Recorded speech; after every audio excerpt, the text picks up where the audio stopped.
Yeah, so, well, welcome everyone. Thank you so much for joining us this morning here at our monthly downtown Noblesville stakeholders meeting. Just as you just remember, the Downtown Collaborative Committee is who puts this on. That involves myself, Brandon Bennett from Parks and Rec, Bob Dubois from the Chamber of Commerce, Aaron Head from the City of Noblesville, and Ailey McNeil from Nickel Plate Arts. We designed these meetings just as a one-stop shop for you to get all the information you need for the coming weeks. We try to give you some updates for at least the next month out, and we try to do all of that within 15 to 30 minutes. Sometimes we're really good at that, and sometimes we go maybe a little over. We will also record this and send out the recording if all goes to plan in the days following. First up, Bob Dubois, put you first this time. Thank you very much. I appreciate it.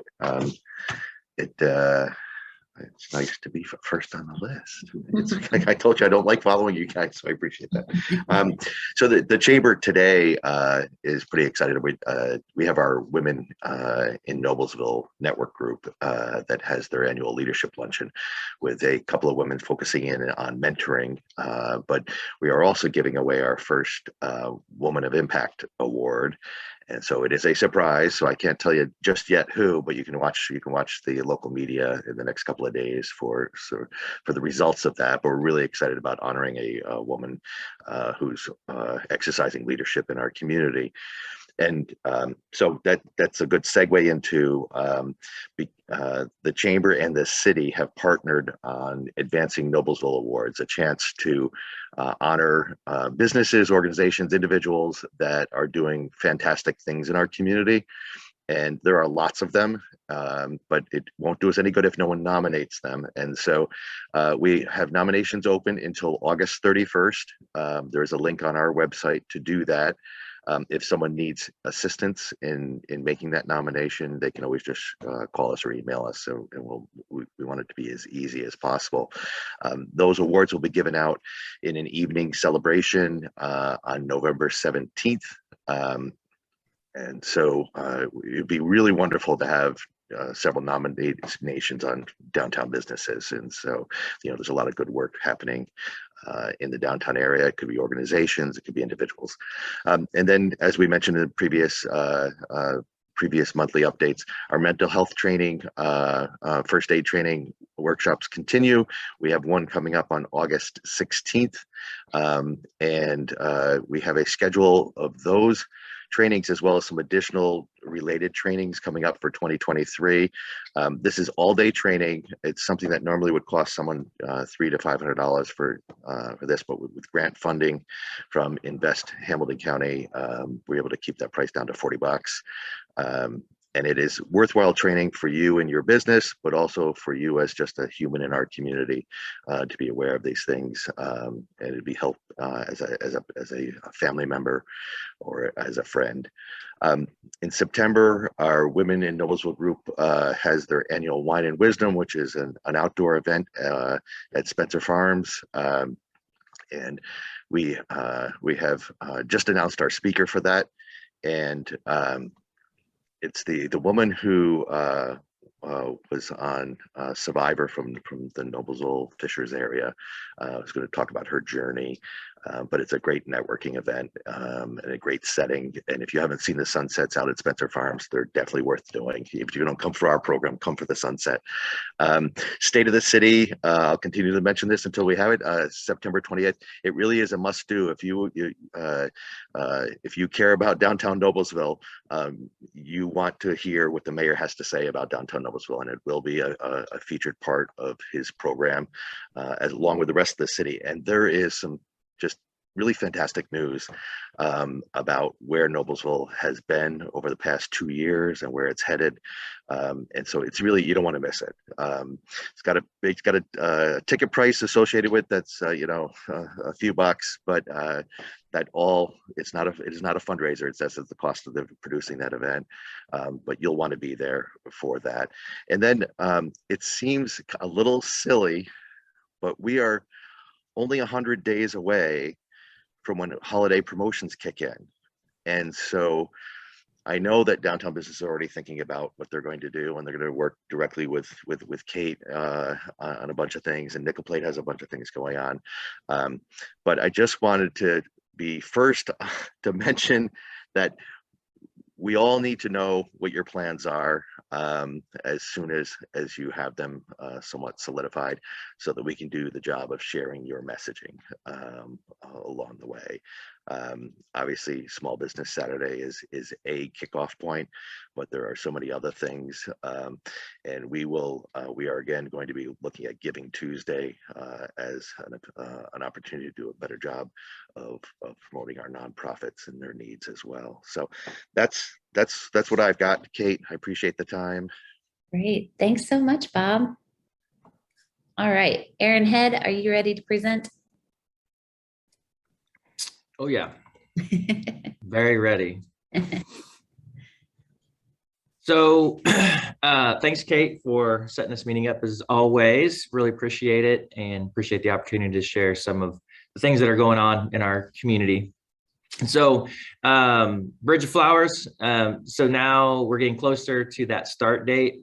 August 6th is the street dance. And so the project is slated to start August 8th. So as soon as that or some of our bigger events downtown are over, we're going to start moving forward with the Bridge of Flowers. So probably be about a month-long project. But once that project is finished, we have this really great kind of flow between east and west sides of the river. And I think it'll also be kind of really an amazing asset for our downtown, and something that people will want to utilize, be on, take photos of, and draw people to our downtown, a unique asset that other communities do not have.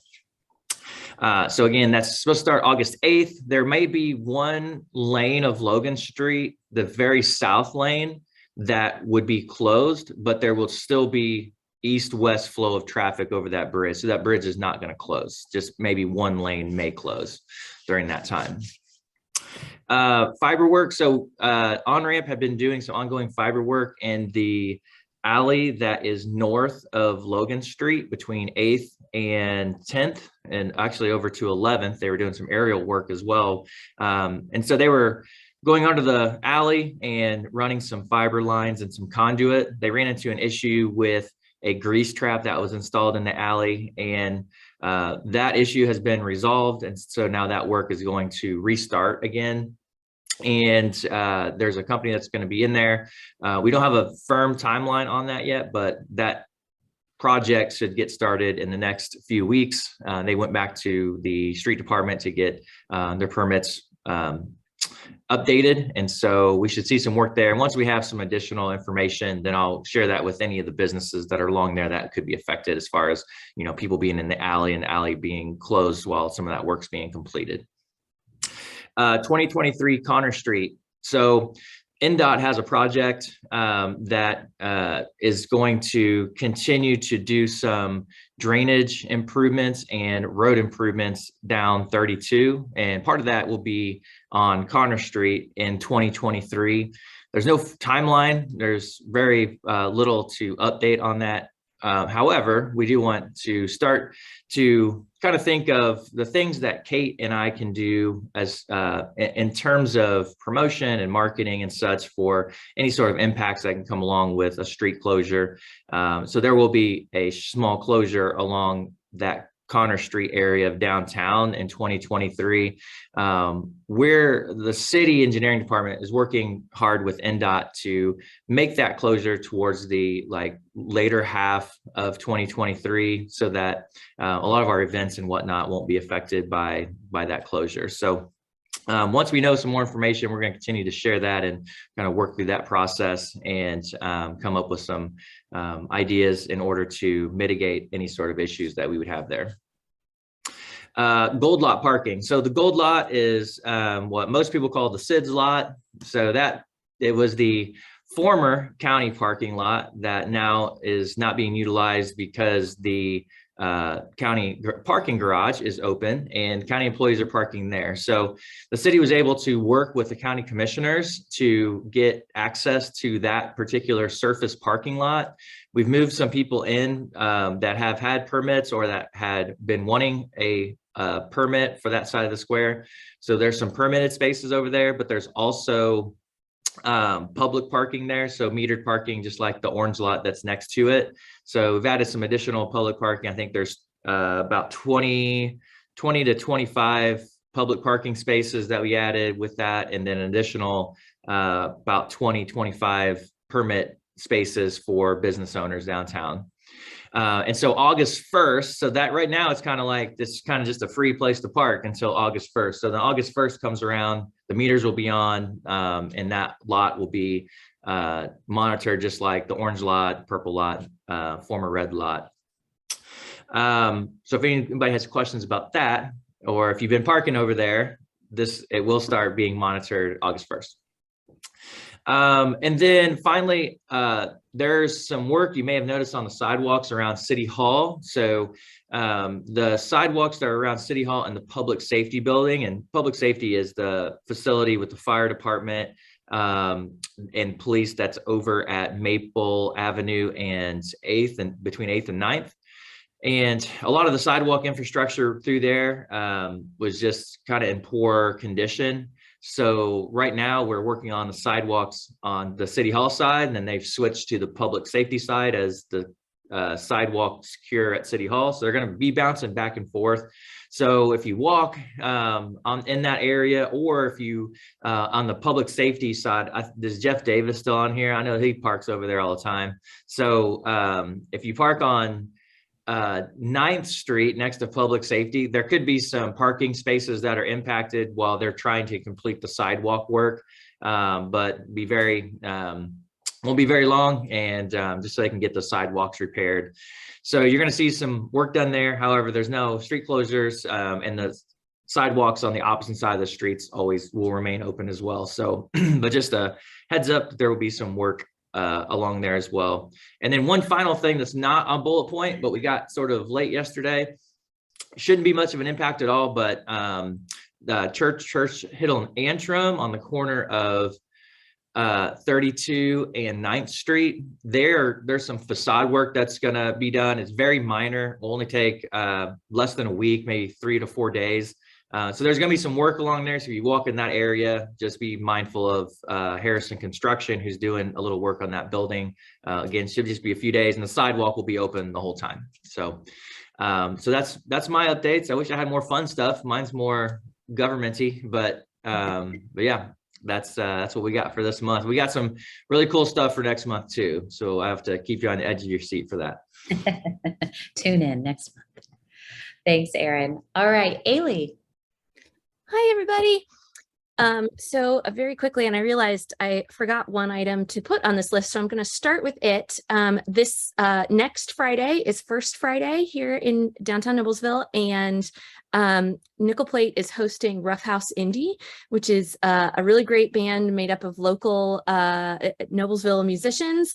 They recently opened at Federal Hill, I believe, but they had been really enthusiastic about getting on our list to play a First Friday. So we're going to close Maple Street for the evening, starting around 4 o'clock through 9 p.m. They're going to be performing in Maple Street because they're such a big deal that we needed extra space. So make sure you mark your calendars for that, because it's going to be a really great feature of a really great First Friday, which I'm sure Kate will talk more about in a moment too. Moving on, we just finished our next level business training, which was sponsored by the Indiana Art Commission and the Indiana Small Business Development Center.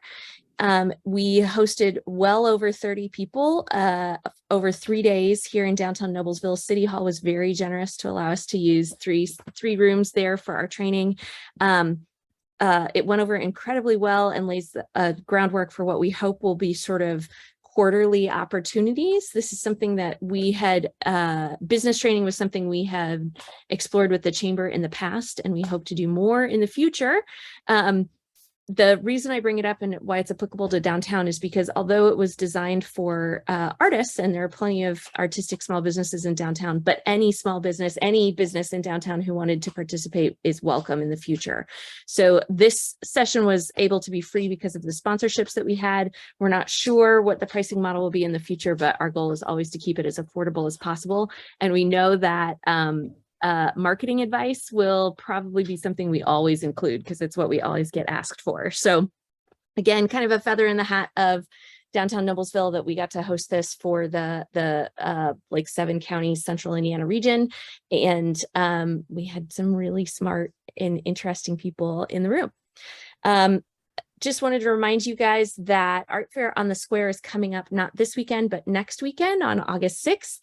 It is Hamilton County Artists Association's biggest event of the year, and therefore very, very important to our downtown art culture.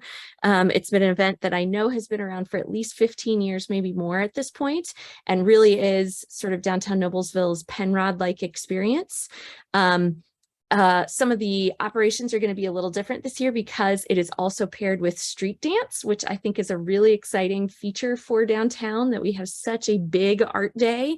And in addition to that, we've added art day at the market. So some of the crafts people who don't necessarily fit that Art Fair on the Square model will be joining us at the farmers market that morning as well. Start saving your pennies for your annual art investment, because it is a great day to buy some original art, which will, is way better for hanging behind you than in your Zoom calls than just your average poster or digital background. We also want to remind everybody that the Logan Street Front Porch Music Festival is going to be at the end of August, the last Saturday of August, which I believe is the 27th. I'm double checking to make sure I don't say the wrong date because I've been looking at all kinds of calendar dates lately. Yeah, the 27th. So it takes place on Logan Street, east of downtown.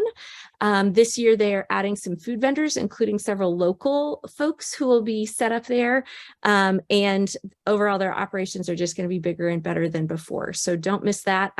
I believe I have it on good authority that the Moontown Pickle Stompers are going to make another appearance, which would feature our very own Jeff Davis. So yeah.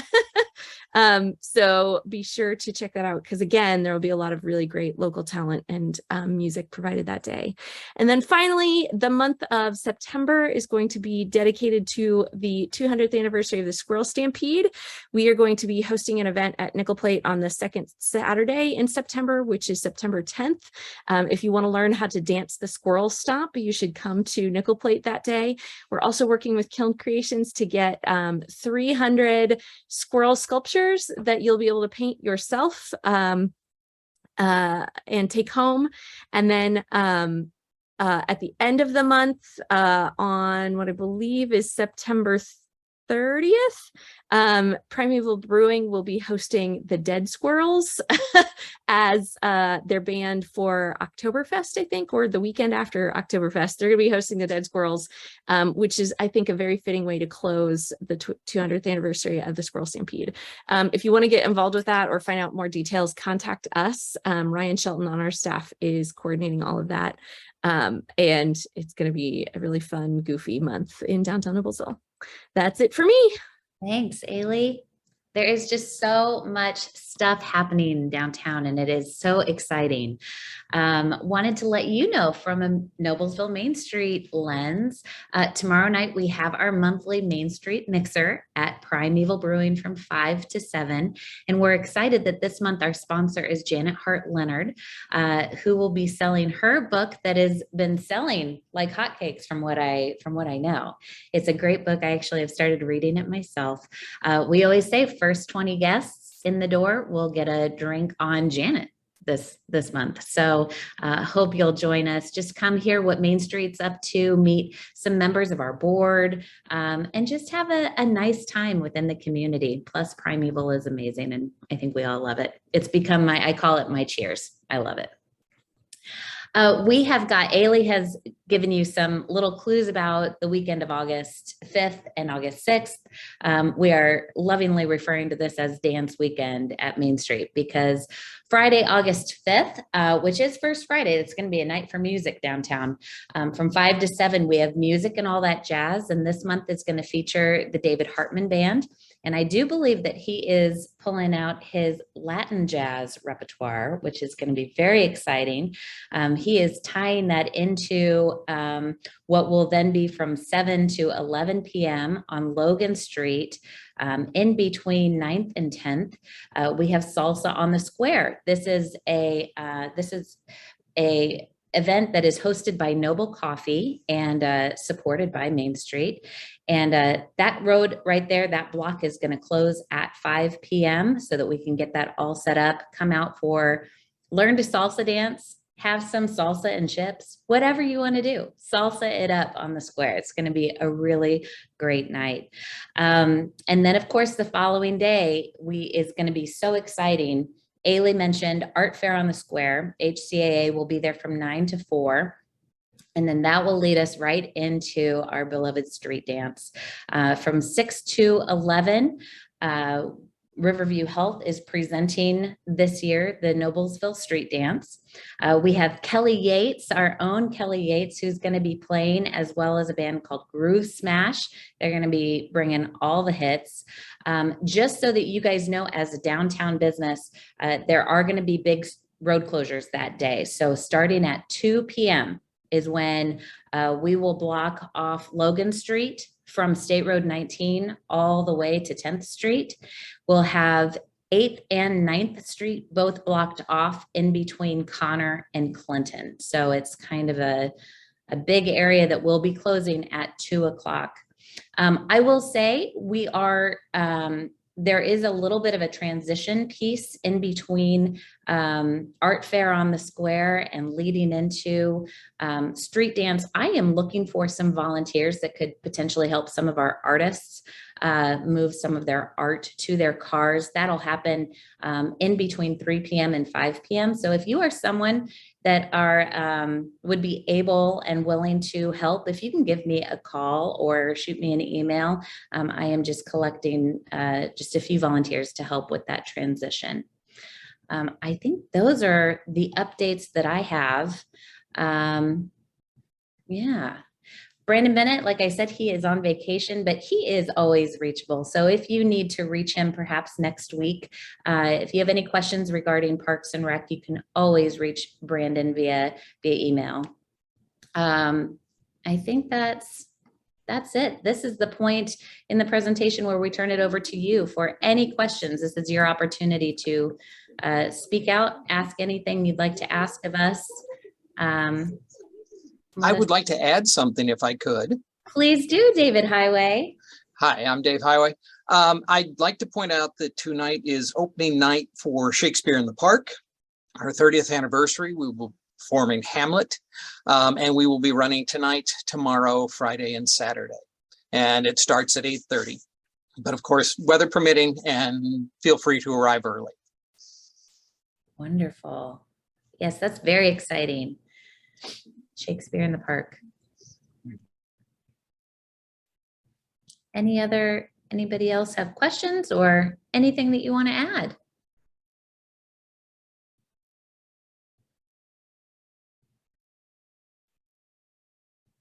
Well, we must have given a very thorough update then. So we'll pat ourselves on the back for that. Truly, if you think through any of this, and find that you do have some questions, just know any of us on the Downtown Collaborative Committee are happy to take your calls, your emails, your texts at any time. We are absolutely a resource for you for everything going on downtown, and we are just happy to support you in that way. Thank you for joining us. We can't wait to see you out at all these great events that we mentioned. And thank you for taking the time to be here. Thank All you. right. Have a great day, everyone. Yay. Thanks, everybody.